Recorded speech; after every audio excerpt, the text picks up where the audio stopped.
Hello guys. Para to sa mga Gemini. Okay, Gemini? This is for you. Today is October 10, 2025. Gemini, this is for you. Titignan natin na inyong message ngayong October 10. Gemini, mamaya natin ito bubuksan. Okay. Para to sa mga Gemini at ang inyong kasalukuyang sitwasyon.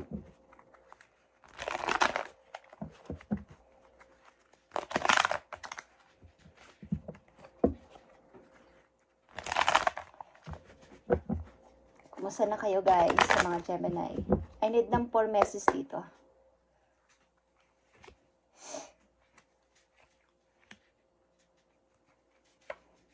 May mga namimiss kayong opportunity guys na dapat ninyong malaman na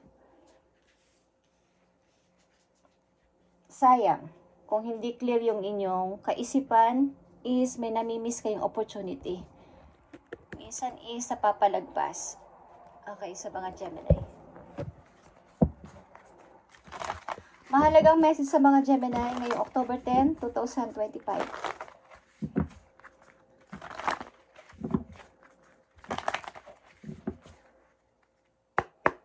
Tingnan natin. Ang mahalagang message for you. Okay, Gemini, tingnan natin ang inyong unang message. Nandito ang leadership. You have come into your own power. Now is the time to take the lead of a situation and be strong. Using the power of intentions, be clear with your purpose and define where you are heading. Okay, Gemini. Maring ilan sa inyo ay may kakayanang maging leader sa inyong trabaho, but hindi nyo ito napapansin o hindi nyo ito binibigyan ng may nag-aalok sa inyo na paglideran nyo ang ganito, pangunahan nyo ang ganito, but inyong ini-ignore or pinapalagpas. Kailangan nyo malaman na kayo ay may kakayanan dito. Okay? Using the power of intention, kung ano man ang inyong intention is, yun ang maglilid sa inyo para dun sa bagay na yun. Bawa, sa isang company o sa isang community is, inaalo kayo ng ganito o ganyan, na maganda yung hangarin ng mga taong ito na kayo yung may kaalaman sa ganong bagay is inyong napapalagpas. At dun magsisimula yung pagiging isang mabuting leader. Okay. Ang inyong sitwasyon, 7 of Wands is here. Meron kayong mga dinidepensahan. Maaring ilan talaga nga sa inyo ay leader, something na kayo ay tinitingala or hinahangaan. Ano man larangan ng inyong ginagawa sa ngayon, sa trabaho man yan o sa inyong community, kung saan man yan is, kayo ay matagumpay sa lahat ng bagay o nagtatagumpay talaga sapagkat may skills kayo na kaya ninyo yung ganong mga ino-offer sa inyo o binibigay na trabaho. May mga taong may ayaw sa inyo. Marami. Okay, Gemini? Gusto kayong wag andyan sa pwesto ninyo na kayo ay nagtatagumpay or umaangat, okay, o ina-idol ng iba. Kaya, ang ilan sa inyo na Gemini na nandito ay dinedepensahan nyo ang sarili nyo sapagkat kayo lang naman ang nakakakilala sa inyong sarili. Kumbaga, may mga umapanig man sa inyo pero yung iba is pagkaharap nyo lang.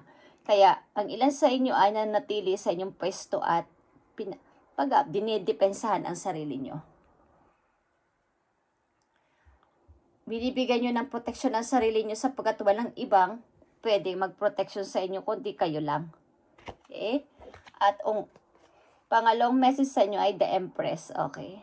Katulad na sinabi ko, kayo ay maaaring sumisikat na o something na umaangat na sa buhay sa mga Gemini na nandito at maraming pumupukol na mga masasakit na salita sa inyo o may mga taong ayaw sa inyo na kayo ay umaangat sa buhay. Okay? The Empress is here. Ito ay pag-grow o nag-grow kayo sa lahat ng bagay. maging sa kaperahan nyo man kayo ay medyo umaangat-angat na. Okay, at maaaring maraming taong may ayaw nito na kayo ay umaangat. Okay, o nagiging okay sa madaling salita. At nandito ang The Magician. Okay, nakikita nyo to. Hawak nyo na yung mga tools. Pinag-iisipan nyo na lang kung paano nyo to pagaganahin, paano nyo to gagawa ng pag-isa sa katuparan ng inyong plano. Andito na sa inyo ang 4 na alas, guys. Okay?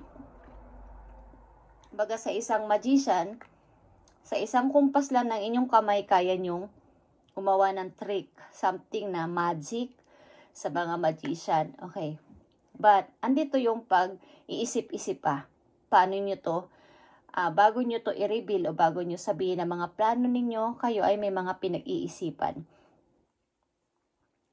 na gusto din ninyo ay perfect pag inyo nang sinabi sa kanila o i-broadcast. Okay. Maring ilan sa inyo talaga ay umaangat na o nagkakaroon na ng pag-improve sa sarili at marami may ayaw nito. Gemini, nakikita nyo ang napakagandang mga message sa inyo. At ito ay nangyayari na sa ilang Gemini na nandito sa reading, sa kasalukuyan ninyo. Ito ay isang bagong panimula sa buhay ninyo na bigay ni God, bigay ni Universe sa inyo. Siksik, umaapaw. Okay? Bago na din ang inyong emosyon. Kumbaga, bago na lahat. Binago ng panahon o binago na mga taong parang nagbaba sa inyo dati. Okay. At kailangan nyo itong proteksyonan, ang inyong dream na to, ang inyong mga na-achieve sa ngayon. Kung ano man yung inyong na-receive, na-achieve o napagtagumpayan sa inyong kasalukuyan, dapat din nyo itong ingatan, Gemini, sapagkat may mga tao na kayo ay pilit pababagsakin. Again, message pa sa inyo, guys. Nakikita nyo ba ang gates of triumph? Open na ang gate para sa iyong tagumpay. Okay, ilan sa inyo ay lumalakad na dito, papunta doon sa tagumpay. Kaya nandito itong mga message na to sa inyo. Pag-angat ito sa kaperahan, pag-grow sa sarili, at a-idolin kayo ng nakakarami sapagkat narating ni Gemini ito sa kanyang sariling pagsisikap. Maraming mang may ayaw. At ang ilan sa inyo ay magkakaroon ng posisyon sa trabaho. Katulad na sinabi ko, tanggapin niyo ang offer na to. Ano man ito, maliit na, para magpapasimula sa inyo para umangat. Na mayroon kayong pamumunuan, may mga tagasunod. Kumbaga, okay? Kaya nandito ang productivity. Huwag niyong paligpasin ang opportunity na to. Sino man ang mag-alok sa inyo, company man yan, tao man yan, na parang kakilala ninyo or kahit saan, is huwag nyo itong palagpasin na sapagkat bigay yan sa inyo. Okay. Meron kayo ditong 4 na alas na nahawak sa inyong nasa inyo na eh. Kulang na lang yung pagdidesisyon. At ang pinakamahalaga dito ay Ace of Cups na inyong para mga bagong tao din, bagong emotion din, Gemini. Okay. Message pa para sa mga Gemini ngayong October 10. Gemini. Spiritual bath is recommended. Okay. Spiritual bath, ibig sabihin yung pag-cleansing, guys, is gawin nyo. Okay, yung pag-cleansing sa sarili. Tanggalin ang mga negative na energy na pwedeng kumakapit sa inyo galing sa ibang tao na may ayaw sa inyo. Okay? Tingnan pa natin ang message for you. Channel the energy of next moon phase. Okay, sa next moon phase, hanapin niyo yan. Okay? Kayo ay humingi ng energy sa moon, guys. At kailangan yung intention ninyo sa ay clear na kung ano man ang inyong gustong mangyari sapagkat hawak nyo na yung mga tools. Yung tools na ibig ko sabihin, yung mga Kumbaga, buo na yung passion nyo. Clear na yung inyong isip. Andito ang Ace of Cups, Ace of Pentacles, Ace of Swords, and Ace of Wands. Mga bago itong pasimula sa inyo. Okay? Bago mga tao, bagong emosyon, at mga offers na parating, at nag-clear ng inyong mind sa inyong gusto talaga mangyari sa buhay, gustong pasimulan sa buhay. At Ace of Wands, mga bagong pagkakaabalahan, yung dinidesire ng inyong puso na talagang noon pa dapat nangyari na, kaya lang maraming hadlang. Okay, Gemini? At ito ang napakahalaga pang message po yo para sa inyong financial and career. Tingnan natin. Para sa mga Gemini,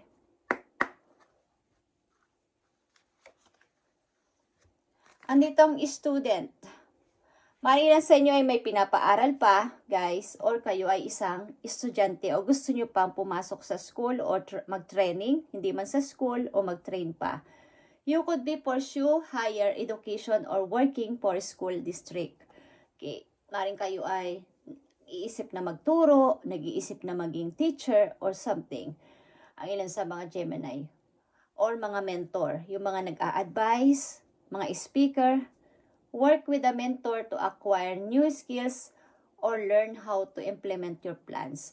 Kung may mga kilala o makikilala kayo mga tao na pwede kayong bigyan ng advice para sa inyong plan sa buhay o mga sisimulan.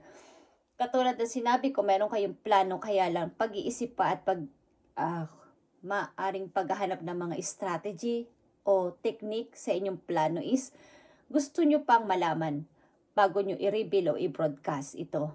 Okay? Maaring maghanap pa yung mga tamang tao mag-a-advise sa inyong plano, guys. Ito man ay may kinalaman sa business or sa inyong mga bagong i-start sa buhay. Okay, learn to manage money yourself or hire financial advisor for help. Okay. Sapagkat ang ilan sa inyo dito ay magkakaroon ng medyo tataas na nga ang inyong sahod, tataas pa ang inyong ipon.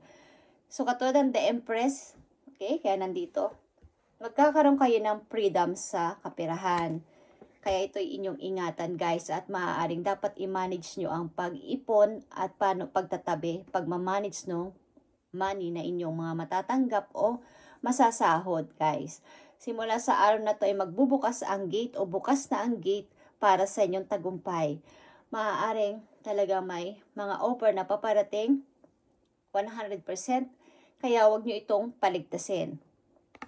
Nag-o-open ang gate ng tagumpay para sa inyo. Ito ay big opportunity. Okay, Gemini, at huwag mo na itong palagpasin katulad ng bee, okay, ng honey bee. Maging parang productivity ito. Nakita nyo naman kung paano gumawa ng pulot ang mga bubuyog o honey. Okay? Is talagang maaanak. Talagang ito ay mahal sa market, guys. Pag bininta itong honey. Okay, guys? So, because nyo to miss opportunities, take a moment to prioritize your goals. I-prioritize nyo kung ano talaga ang goals nyo sa buhay sapagkat nasa nyo naman kamay na eh. Kaya lang, hindi nyo pa napagdidesisyon na ng masyadong clear pa dahil pinag-iisipan nyo pa to. Okay, Gemini? At kung hindi pa to nangyayari sa inyo, mangyayari to sa lalong madaling panahon sa inyo, guys, sa mga Gemini na nandito. Okay, thank you and God bless, Gemini, at pagpalain kayo ni God. At sa next moon phase, humingi kayo o i-channel nyo ang inyong energy sa moon. Okay? Humingi kayo ng energy sa moon o mag-wish kayo sa moon. Guys, ito ay moon phase. Sa next moon phase. Okay, at kung gusto nyo lang yung spiritual bath, is recommended sa inyo yung pag-cleansing sa water. Kung kayo ay maliligo sa bathtub or kahit kung gagamit kayo ng timba na may tubig, okay, pwede nyo lagyan nyo ng asin or mga globes, okay, at ipag-pray ninyo at ipaligo ninyo. Isa rin yun sa paraan ng pag-cleansing sa ating katawan. Okay? At sa paliligo. Thank you, Gemini, and God bless sa inyo lahat, guys. At isasama ko kayo sa aking prayer para magtagumpay pa kayo sa inyong gagawin at gagawin pa, sapagkat ang ilan sa inyo ay may big plan, kaya lang ay humahanap o kumukuha ng strategy pa o naghahanap pa something. Ito ay patungo sa inyong tagumpay, guys. So, depensahan ninyo yung sarili at huwag papayag na ibaba kayo ng mga taong ito para kayo ay bumaba ulit sa inyong trono. Okay? Thank you and God bless, Gemini, and ngayon ay October 10. Okay, guys? Thank you and God bless.